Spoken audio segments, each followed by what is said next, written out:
Presentee. Okay, so I want to welcome everybody and thank you so much for joining us tonight for this voter information session at this very important time of year. My name is Jessica. I'm with the Chelmsford Public Library, and we will be kind of like hosting this on Zoom for you. And we are very fortunate that the League of Women Voters and the Town Clerk's Office chose to approach us for this program because we think it's very valuable and very important information, and we definitely want to get it out there. So I'm not going to take up too much time here. I just want to say that I'm going to turn it over to Mary Frantz of the Chelmsford League of Women Voters, who is going to be in conversation with Jennifer Almeida and Maria Vasquez of the Town Clerk's Office. I'm also going to share a couple of links and their contact information in the chat. If you have any questions during their conversation, their question and answer session, please direct those to the chat and we will try to get to them at the end of the session. And if you have further questions afterwards, I will share their contact information and you can contact them after the program. And this program will be emailed out to all of the people who registered and will be made available on the Chelmsford Library's website. So thank you very much. Thank you, Mary, very much for joining us tonight. Well, I thank the library for hosting us, and I want to thank Maria, who is our new assistant town clerk, and Jennifer for agreeing to participate and answer the questions. So with no further ado, let's get to the questions. And I'll start with, why do we have new precincts in Chelmsford? Sure. So every 10 years after the federal census has been conducted, re-precincting and redistricting needs to be done to keep up with the changing population.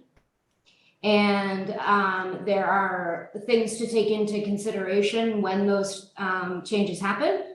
So for example, each precinct cannot exceed a certain number of people, which I believe is 4,000 per precinct. So that's the maximum number that you can have per precinct. So Chelmsford needed to add 2 precincts due to our population growth and to have a cushion to allow for growth over the next 10 years. So we went from 9 precincts to 11 precincts. Okay, terrific. What, who drew the lines for the new precincts? Sure. So it started with review by the state census division, and then they met with us to discuss the lines, our town's population increase, which over the last 10 years was 7%, and also discussing how we wanted the precincts to make more sense geographically. And so we kind of took this as an opportunity to renumber them, like the order on the map.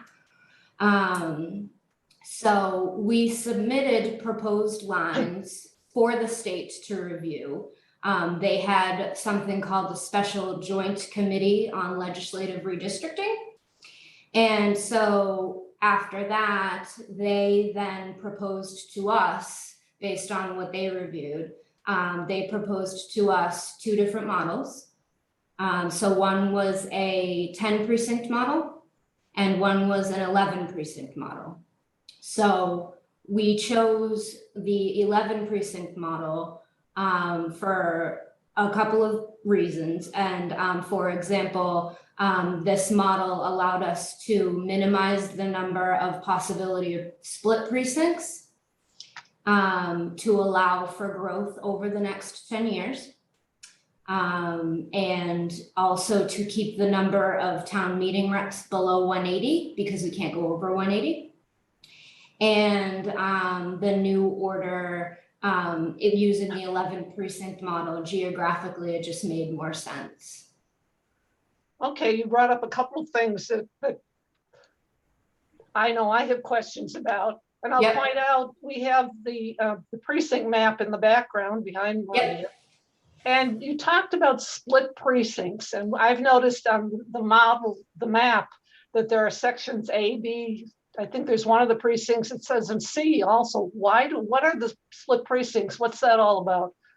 Yeah, so That is a question that a lot of people have, and so the reason for that is, as well as the re-precincting, you also have to redistrict. And so then when you get down to the districts, you also can only, you have to have a certain number. And so with re-precincting as well as redistricting, that is the reason for them having to split the precincts, is that so you're getting the certain number per district. So our new precincts 3 and 5 needed to get split so that they had the adequate number per district. So that's we're talking about state rep districts. So again, for example, 3A is in the 2nd Middlesex, currently represented by Arciero, right? 3B is in the 16th Middlesex, currently represented by Tom Golden. Remember that their districts encompass much more than Chelmsford. Mr. Arciero also represents Westford and Littleton. Tom Golden's district includes Lowell. Down here, this is all going to be the new 14th Middlesex, which also includes Acton and Concord and Carlisle. So we're taking those populations. Again, these districts also need to have the same population. So Chelmsford, chunks of Chelmsford go into each of those. And the unfortunate thing is that, part of the precinct 3 is in 16th Middlesex, the other part is in 2nd Middlesex. So this only is going to matter in state elections. This has no implications whatsoever in local elections. In local elections, everybody's in precinct 3, represented by the same town meeting reps. Everybody in precinct 5 is in the same precinct, represented by the same town meeting reps. It simply means that part of precinct 5 is in the 16th Middlesex, represented in Boston. The other part of precinct 5 is in 2nd Middlesex. And same with precinct 3. Does that make sense? Oh yes, that's what I was afraid it meant. And I'm just thinking what that means when it comes to voting in elections that involve state offices, because it means that for a particular precinct, which 5, one of them that's split, it means five and three. It means you have to have multiple ballots available in those precincts, because depending on where people live, they will get one for whatever a state district they're in. And that is one heck of a lot of confusion and work for people working the polls, and certainly for you in the town clerk's office. Was there no way they could get those things so they corresponded, or draw the precinct lines so they corresponded, so we didn't have this split precinct problem? So the town clerk and the town worked extremely hard to avoid anything like this. What was presented to us, this was the best option that was presented. And so between our town manager and our select board and our board of registrars, they pushed really hard for the best case scenario. And it's just that what we got is what we got. And so if anybody does have questions about that, we also wanted to note that the town manager's office did put out a very nice summary of this whole process. And if anybody has further questions about how the re-precincting and redistricting happened, that they should contact their state representative. Okay, do I understand correctly that we are represented now in three state districts rather than the 4 that we had before? That's correct. Okay, we have, and we're still represented in the same state senate district. Okay, yes, so third Middlesex still in Michael Barrett's. Currently Mike Barrett's district, and that district did get redrawn a little bit further south, but nothing changed. But nothing affecting us. Okay, and the 3 representatives in current, with sort of overlapping, and for Chelmsford would be Tom Golden, our so technically right now we still have 4 state reps, right? So yeah, but again, Tom Golden's is still in 16th Middlessex, Jim Arciero is still in 2nd Middlesex. We still have Vanna Howard, who represents only precinct 4, but but that's, and then, and then Tammy Govea is the rest of sort of the South Chelmsford. So which one goes away? The one that precinct 4 has always been sort of all by itself out there getting it, the only one that only had, the only precinct in that district. Okay. So after as of like for the September primary, November, and then going forward, everything south of 495 is in the 14th Middlesex. Okay. And that's a seat that's like Govea is not running for re-election is my understanding. So that's the open seat in the, so that's all gonna be one. But again, and it's large, it has a lot of people, but it's again combined with several other towns that have relatively small populations, which is why it kind of makes sense. Okay. I just, as I said, it strikes me as it's gonna be a really nightmare for people in those split precincts when it comes to the ballots and all of that. So that is something that we're aware of.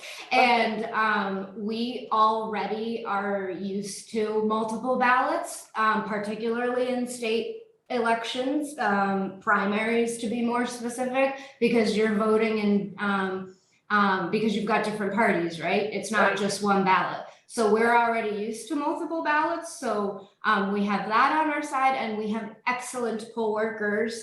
And so the ones who are working in those precincts, I mean, we just have excellent poll workers to begin with. And so the ones who are working in those precincts are going to be aware of that as well. That on top of that, they are going to be aware of now even more multiple different kinds of ballots. Okay. Good luck. On to the other thing. I understand there are also changes or an increase in the number of polling places. How do those work out? Yep. So we have 3 polling locations now. Did we used to only have 2? Yep. Well, yes. Since 2014, we just had 2 polling locations. I've been the assistant town clerk for 4 months, so I'm familiar with what is happening now, which is that we now have 3 polling locations. And so the new precincts 1 and 2, which are up at the top in North Chelmsford, the new precincts 1 and 2 are voting at the senior center. And then precincts 3 through 8 are going to vote at the McCarthy Middle School. And precincts 9, 10, and 11 are going to now vote here at the town offices in the gym downstairs. So how are people going to be notified?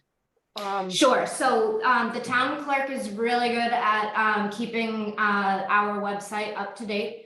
So she's been updating the website as well as news flashes since all of this drafting has been taking place. So not only on our website, which by the way, you can get notifications for. So if people didn't know this already, you can go onto the Chelmsford homepage and there is an icon that says notify me. And you can pick which alerts you want to get, and they can go right to your phone or right to your email. And so anytime, if you choose the town clerk and elections ones, every time the town clerk makes a news flash, that alert will go to your phone or your email, however you choose to receive it. And we are actually mailing out the census to every household, which happens every year anyway. And a lot of you may be aware that the census mailing is quite delayed this year.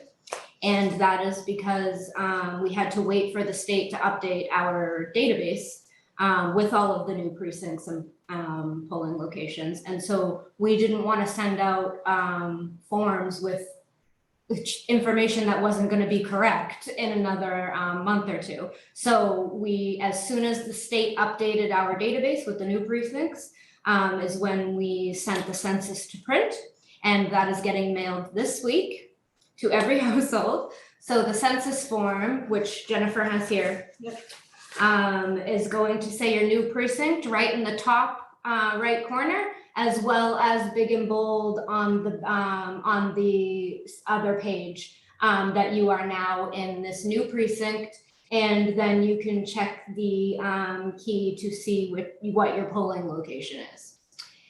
And in addition to that mailing, we're also mailing out postcards to each individual voter that will tell them their new precinct and polling location. So everybody will have that before the town election. Exactly. So those who don't look at the town website will have the information via this means.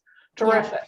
Yes, and then I also like to tell people, not only can you navigate things such as like anything to do with your voter registration on your town's website, but you can actually use the Secretary of the Commonwealth's website to check the status of your voter registration 24/7.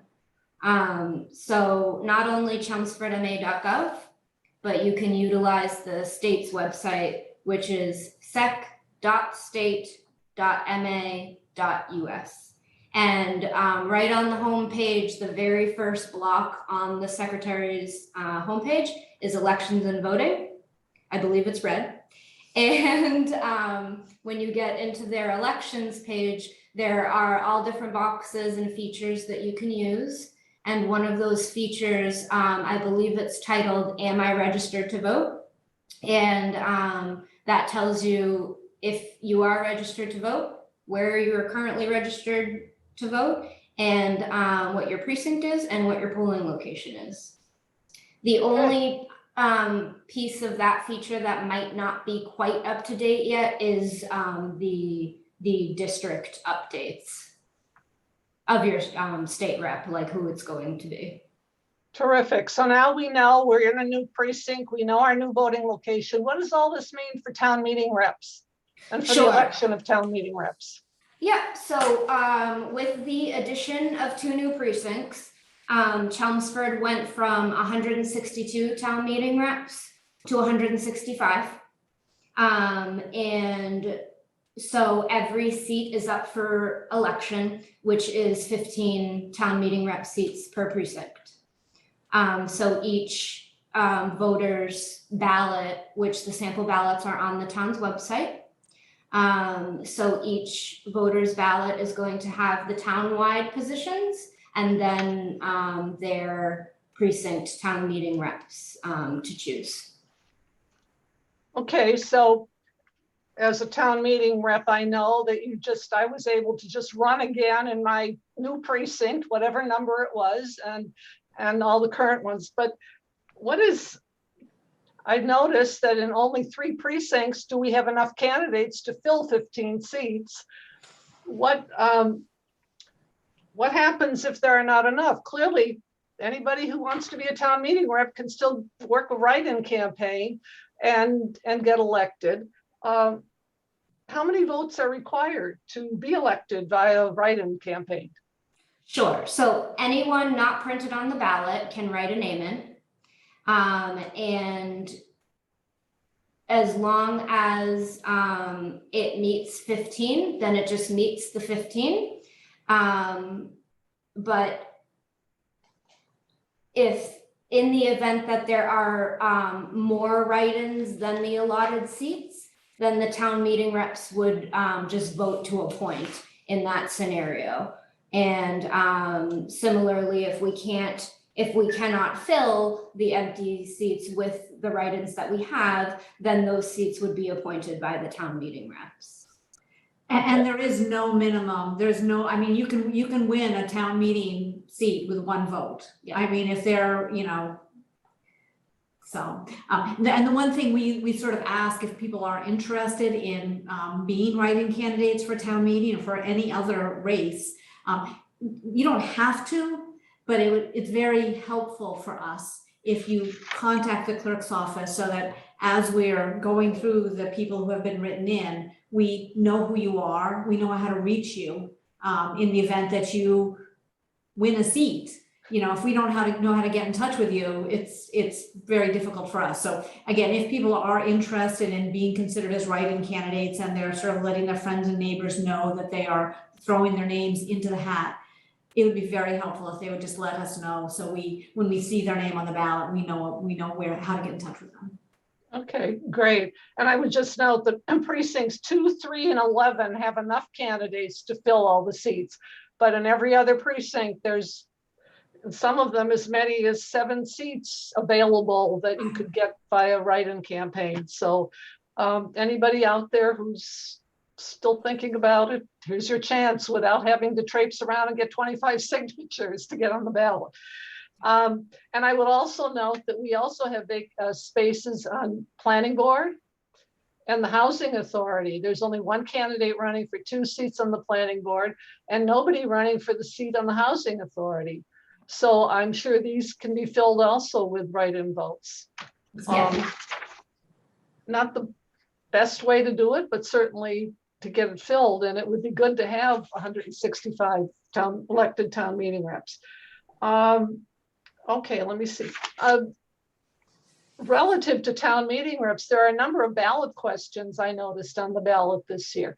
And one of which related to, you're saying people can get elected with 1 write-in vote now. One of the ballot questions would change that to 10, the minimum of 10 votes in order to get on the ballot. I know, but that's not to win. That's, So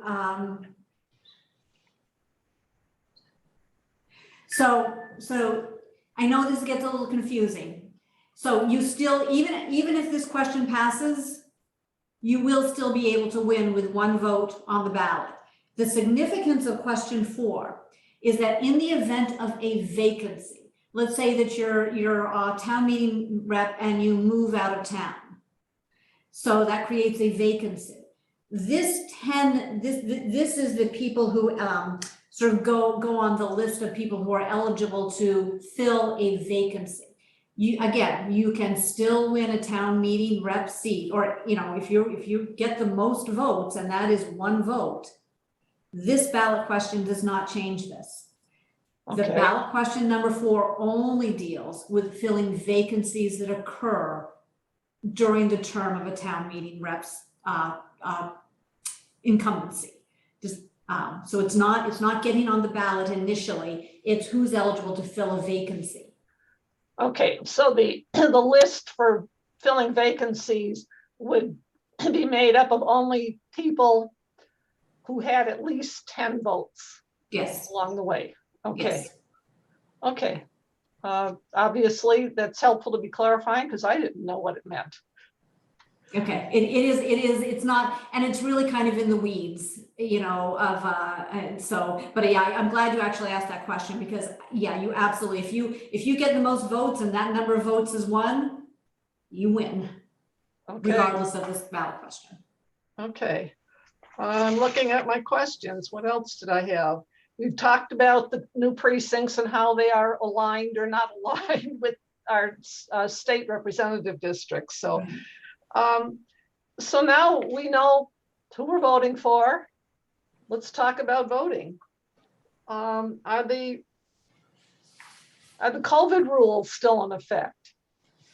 The ones that had no excuse absences, early voting, etc. I think those expired. What are the rules for, and what's happening with the legislation that I know has been before the state legislature regarding voting rules? We were really hoping that they were going to extend no excuse voting by mail, but unfortunately, as of today, they have not. So as of the date of this session, no excuse voting by mail has expired. The state legislature did not pass an extension to the temporary state laws that allowed no excuse voting by mail in 2020 and 2021. So right now, absentee voting is still what is available for those who qualify. And so if anyone is not familiar with or aware, to qualify for absentee voting, you need to either be away from your city or town on election day, or have a disability that keeps you from voting at your polling place, or have a religious belief that prevents you from voting at your polling place on election day. Okay, and there's also no early voting, is that correct, for the state, for the town election? Not for the town election. Okay. The state hasn't passed any legislation about that. So far, the only one that we're aware that you can vote early in is just the November. It's a November election, but we do anticipate further action in advance of the primary Okay. regarding early voting and vote by mail. Mary, I just wanted to point out one thing that connected to what Marie was saying, that again, we were very hopeful that the legislature would pass no excuse vote by mail in advance of this election. And in our enthusiasm and our optimism, we did include a application. However, we did word it so that it is clear that you can use this for any election in which vote by mail, no excuse vote by mail is authorized. So we do want folks to know that for the town election, there is not, any no excuse vote by mail. Like Maria was saying, the only people who can vote by mail in this election are people who are qualified to vote absentee. So we are hoping people maybe will hold on to this in the hopes that something gets passed before September. And we do know that there is both, early voting in person and vote by mail early voting for the November election, because that is already state law. Okay, there was a bill passed by the legislature, wasn't there? But not to apply for our local election. Haven't they passed? I know There's early voting for all state elections. That is all that exists right now. The legislature actually did pass a law allowing early voting for the presidential primary back in March of 2020, but that was a law that only applied to the presidential primary. So right now, the only legislative authorization for early voting and for no excuse vote by mail is for your biennial state elections, which basically means your every 2-year November elections. We're keeping our fingers crossed that that gets extended to the primaries and to other elections. I know the State League of Women Voters has been working hard with the legislature to get some of these things into law permanently. And I thought there had been some legislation passed, but I may be wrong. A Senate bill did pass, I believe, back in October or November. Okay. And that was when I believe the legislative session was coming to a halt. It got tabled and it has not been picked up yet. Okay, thank you. I'm sure the league will be pressing to get some action done on that, because I think early voting was very popular, as was no excuse absentee. But for a town election, we're back to the rules that applied before COVID. Yeah. Okay, only absentee voting under the conditions that Maria read to us, and otherwise we'll see what the polls. Yes. At your new polling place. Okay. I think I've covered everything. What haven't I covered that you ladies would like to tell us about? Anything? We would just encourage people to vote. We get an election takes just as much work, whether it's a presidential election where we anticipate 80 to 82% voter turnout in Chelmsford, or a town election where we are excited if we get 15% voter turnout. This is your tax dollars at work putting on elections. Show up. It's your local government. We're obviously preaching to the choir here, but actually, I saw a question here, and it's something I did have written down that I failed to ask. What about the dates for registering?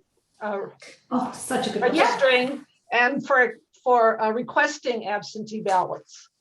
Yes. So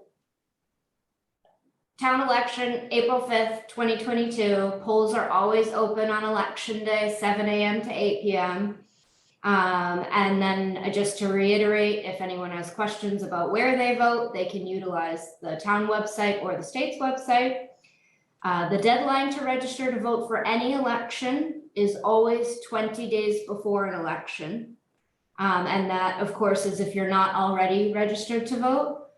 There are people who think that they need to re-register for each election. You only need to register one time. And as long as you haven't signed anything to remove yourself from the voter rolls, you're registered to vote.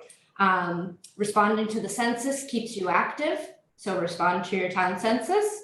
And the deadline to register for our local election on April 5th is actually tomorrow, March 16th, 8 p.m. And I believe if you use the online feature, that actually is available until midnight. So deadline to register for the local election is tomorrow, 8 p.m. Unless you use the online feature, then you can register until midnight online. The deadlines to apply for an absentee ballot to be mailed to you is always 4 business days before an election. So for this local election, the deadline to request an absentee ballot by mail is March 30th, 5 p.m. There is also, you can also vote in person absentee, and that deadline is always noontime, the business day before the election. And so for this local election, if you need to vote absentee in person at the town clerk's office, that's the day before, April 4th, 12 p.m. And we also like to remind people, if you do vote using an absentee ballot by mail, it can be returned by mail using our drop box or in person to the town clerk's office. And that mailed absentee ballots need to be received by the town clerk's office no later than 8 p.m. on election day. Please don't return your voted absentee ballot to your polling location. It needs to be delivered to the town clerk's office and checked in by us before we deliver it to the polls. And the reason why we say business days for, I think, all of the deadlines is because when we have that primary in September, it's actually the day after Labor Day.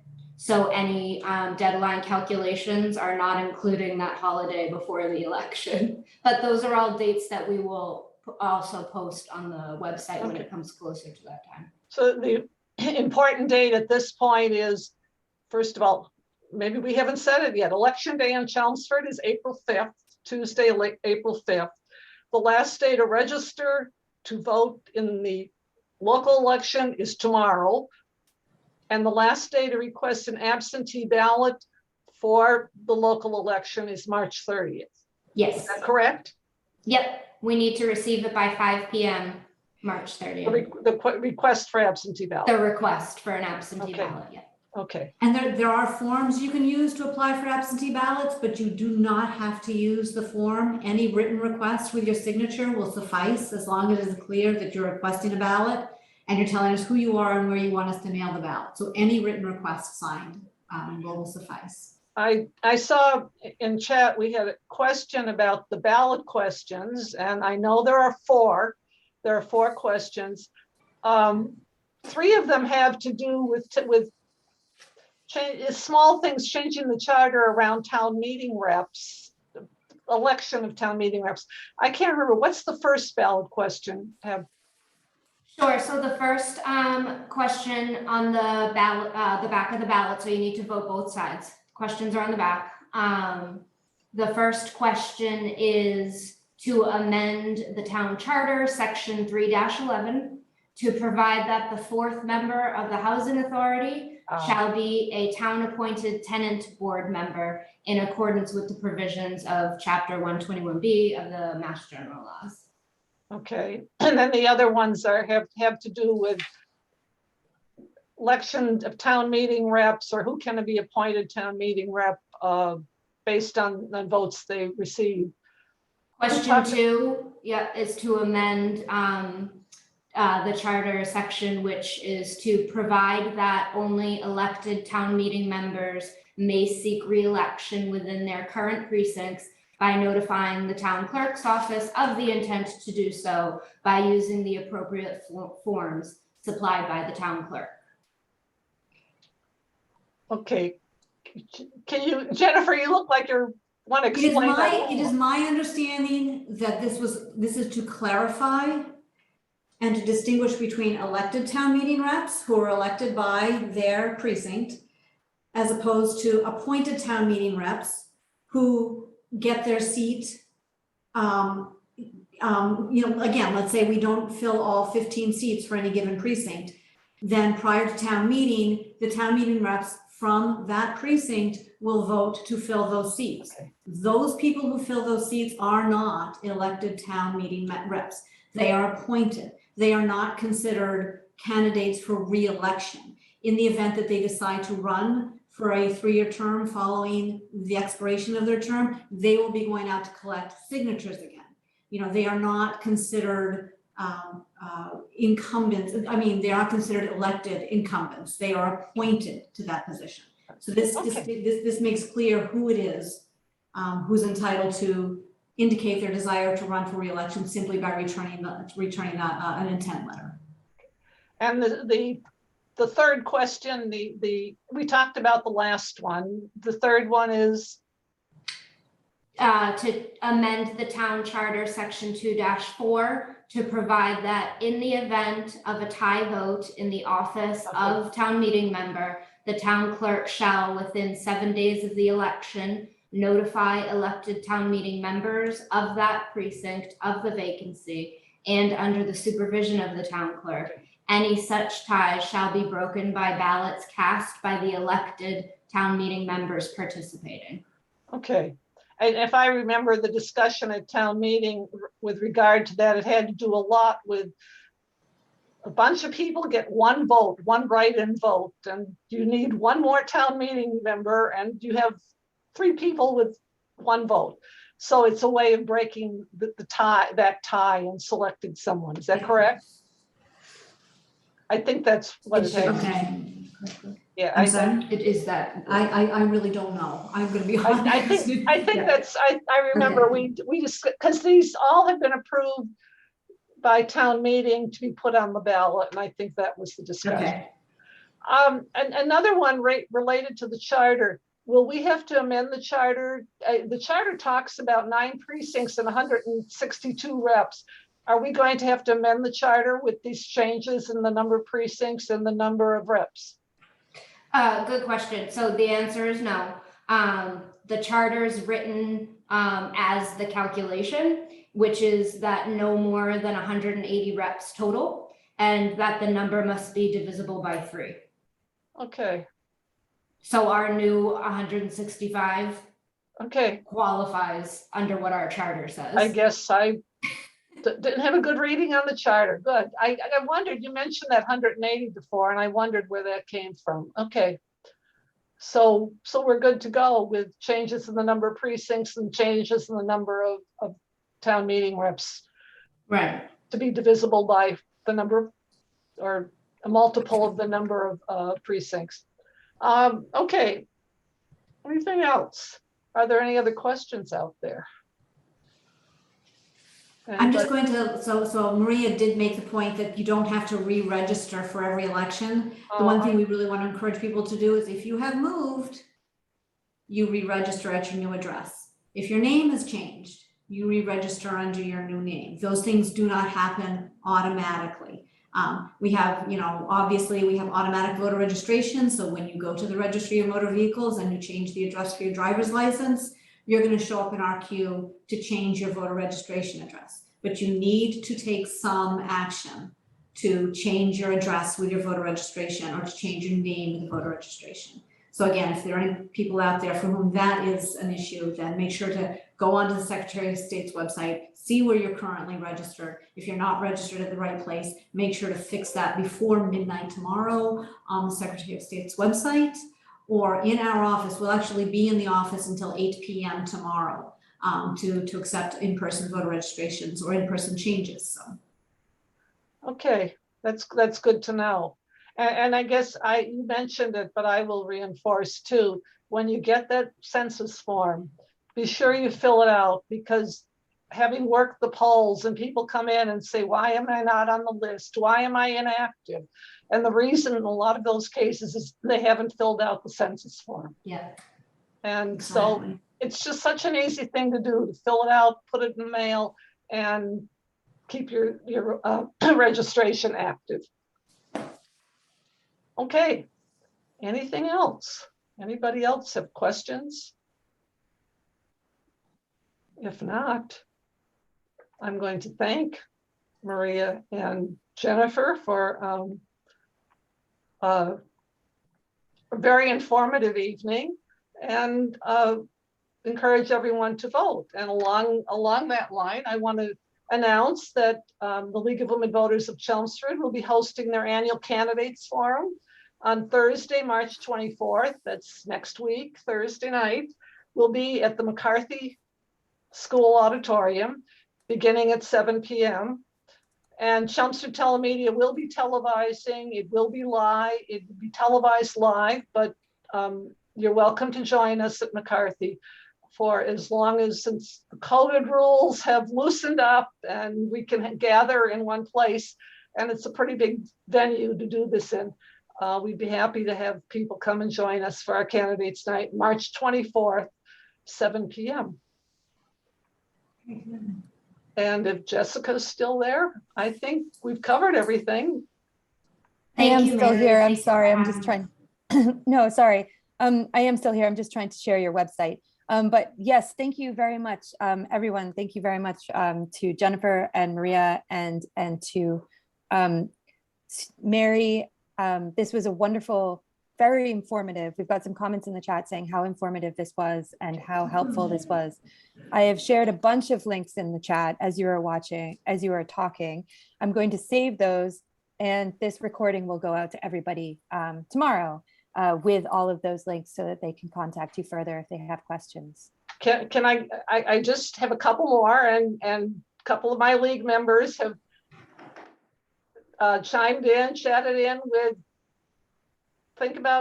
asking people to think about joining the League of Women Voters, and it's not for women only. We welcome men, would love to have more members. And the other thing is, if you have questions for candidates, for candidates night, you could submit those ahead of time to the league at League of Women Voters Chelmsford. Let's see, LWV Chelmsford @gmail.com. So anyone who has a question they'd like to have answered, Phoebe has it up in the chat, LWV@gmail.com. So any questions you'd like us to ask the candidates on candidates night, you can submit them ahead of time. And maybe now I'm done. Fantastic. Thank you so much, all of you, for taking the time tonight to do this presentation. Thank you. Thank you, guys. Thank you all. Thank you for organizing, Mary and Jessica. Good night, everyone. Thank you. Good night. Thank you. Thank you.